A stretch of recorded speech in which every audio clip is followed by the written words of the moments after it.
Hello everyone and welcome to Action RPG. I'm your host Aaron and it's Sunday, so you know what that means. It's time for my weekly news roundup for week 37. Lots of juicy stuff out there this week. As always, everything is timestamped in the description below if you want to jump around to your favorite stories. I'm sure you've heard by now that I have officially started a Twitch, streaming 4 times a week, having so much fun with the Action RPG community. First link in the description below if you would like to go and support or just hang out and chat.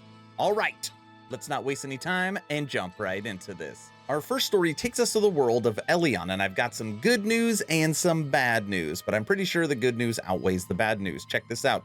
Elyon's delay and free-to-play change will likely benefit it and Amazon's new world. Listen to the official communication that came out for this game. It's clear that in 2021 has been the year of the MMO, and with some fantastic entries being released, while we feel that Elyon could hold its weight against any of them, we also understand that the time investment required for an MMORPG is not compatible with the abundance of choice.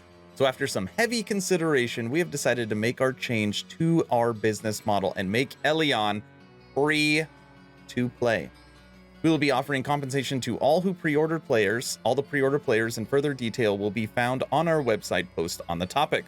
Although we've made this change, we wish to reiterate that our vision for the cash shop that is contained within Elyon is not altered, and our intent is not to use this to justify any pay-to-win mechanics. Love that second paragraph. Love it. Unfortunately, due to these changes, it's necessary for us to delay the game to prepare back-end systems and make the required change. The new release date for Elyon is October 20th.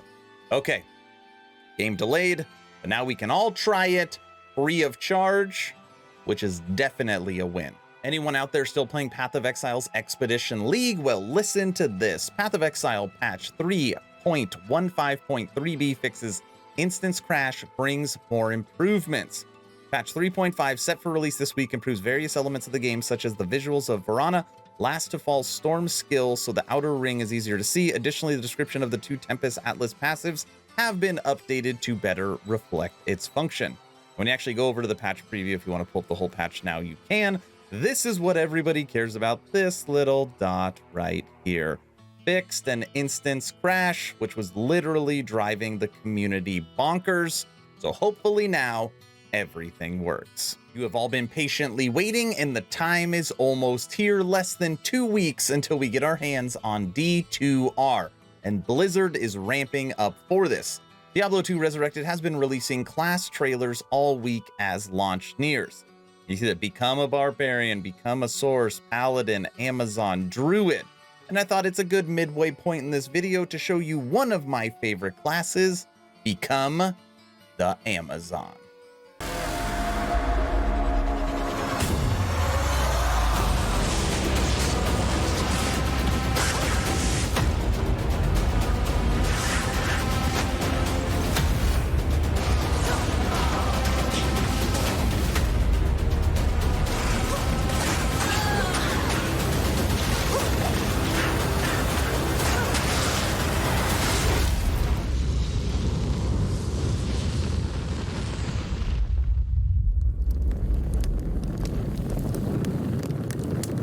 The last piece of sad news for this weekly news roundup. Report, Crowfall team seeing layoffs.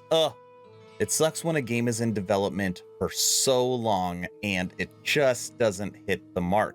Over the weekend, there have been reports coming in that Artcraft has laid off some of the Crowfall team.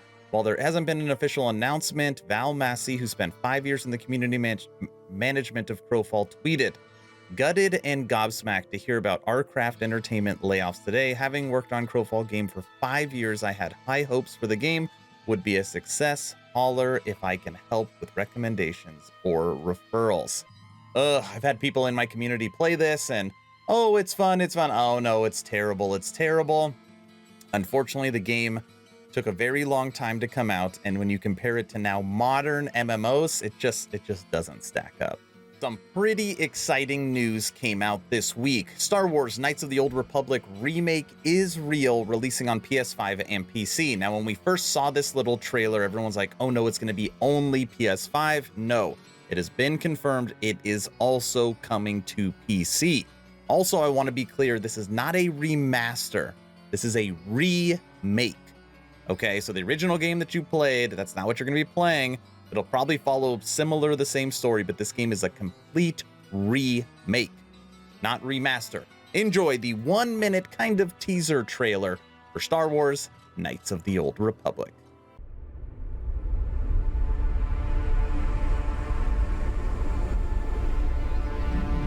Peace is a lie.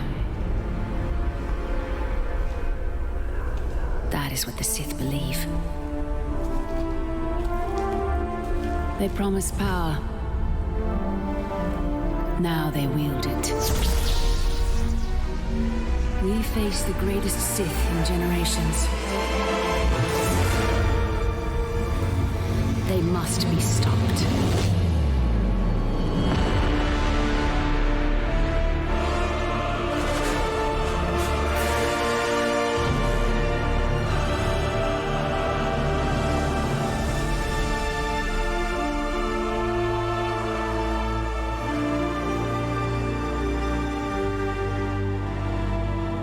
Moving over to my current favorite and #1 recommendation when it comes to action RPGs, Last Epoch. Now, this isn't this week's news because this happened the previous week. We got the official launch of 0.8.3. That's actually why my weekend and I skipped a week for weekly news roundups, because I've been playing this game so much, so I did just want to mention it. Now, since we got this update, they've already dropped B hotfix, C hotfix, and D hotfix. So the team over there at 11th Hour Games is working very hard to make sure this patch is stable, everything is balanced, and working great. Now, if you have not played Last Epoch, I highly recommend it. For this update, I have already dropped 8 build guides. 8. All with advanced loot filters, all with build planners. Everything is timestamped. It looks really, really good. If you are looking for a new ARPG, no, this game does not have multiplayer, but it should soon. I highly recommend you check out Last Epoch, especially with everything they are doing with 0.8.3. Game that I continue to cover that I get more excited for. Ashes of Creation devs want to know how much time you spend in character creation.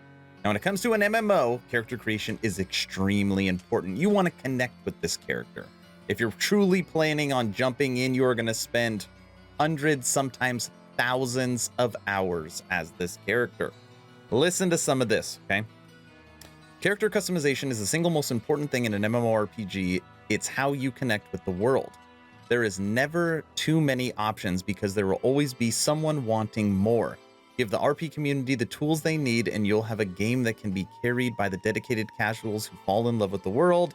Options 1, 2, 3, 4.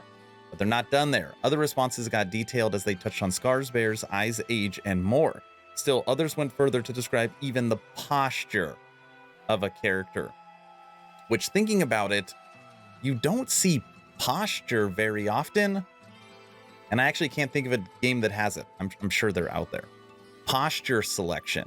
Being able to select from a range of postures can give a huge impact of the perception of your character, whether they be a valiant knight standing tall or a skulking rogue. Nonverbal communication is hugely important, and being able to adjust the way in which your characters carry themselves, even for a limited list of presets, can be very impactful and immersive. I'm telling you, people don't believe me. Ashes of Creation will be the next massive MMO. Last and not least, Blade & Soul's Unreal Engine 4 update is now live. Now, if you didn't know, this game is completely free to play. I have it loaded on my system, but I have not booted it up yet. Now, in my Discord community, a little bit of a mixed bag. I guess when it first went live, there was problems just like everything else. But once you tweak it and get it going, the game is very, very pretty.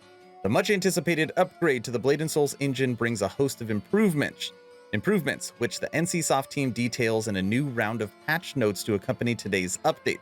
The upgrade also brings the aforementioned dual blade class, the dual-wielding DPS class that has 2 very different specializations, the heavy stance shifting blades and the buffing whirling blades of the Lotus. And like always, I'm going to allow the trailer for Blade & Soul's Unreal Engine 4 update to take out this video. And I said it at the beginning, I have officially started a Twitch, streaming 4 days a week, Tuesday, Wednesday, Friday, and Sunday. Schedule is on my YouTube community, it is on my Discord, and it's on Twitch itself. First link in the description below if you want to go and hang out. It is always a good time. If you haven't joined the official Action RPG Discord, please do so. We're now over 1,100 members, great conversations every day. The idea is to create a gaming community that could jump from game to game together, so you never start the server alone. Link for that Discord is also in the description. I hope you all enjoyed Weekly News Roundup 37.